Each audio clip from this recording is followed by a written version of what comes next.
So one thing I've seen cause a lot of confusion when people do their Fast 102 swaps, and I've gotten a couple comments on my other Fast 102 videos about this, is the PCV routing on the Gen 3, like LS6, probably the LS1s as well, but I can't say for sure. Because normally on the LS6, your PCV line runs from this port on the valve cover to the throttle body. Clearly, that can't happen anymore. This is an LS1 throttle body. This is a cable-driven one off an F body, but that port there is the PCV port. The LS6 throttle body had something similar.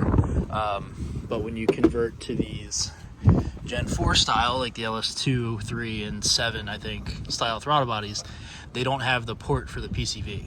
They actually have a port built in to the intake somewhere. If we look here on this LS7, there's actually a port in the coupler that runs to the PCV and back into the oil sump in this case.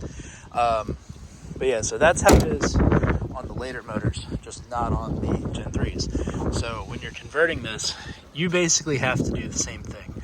I've seen some people say just run it to your catch can, but that doesn't make any sense because ultimately this is the clean side of your PCV, which you would have to run to your catch can, but it still has to suck air from somewhere.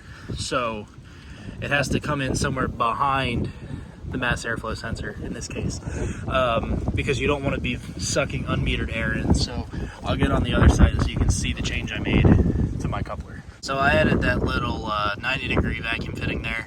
I put it on this side because it wouldn't clear the actuator on that side. So it is run under the intake. Depending on where your MAF is ultimately where the fitting has to go. So my MAF is relocated closer to the throttle body.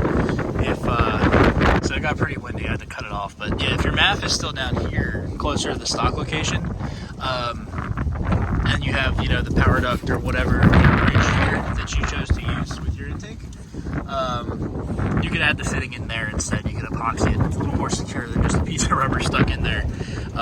But it's all based on MAF location. It has to pull the air after it's been metered by that mass airflow sensor and then pull it into the motor. So yeah, that is what it is. So if you guys have any questions, leave them in the comments. Thanks for watching. Hopefully the wind noise isn't too bad, and I'll catch you next time.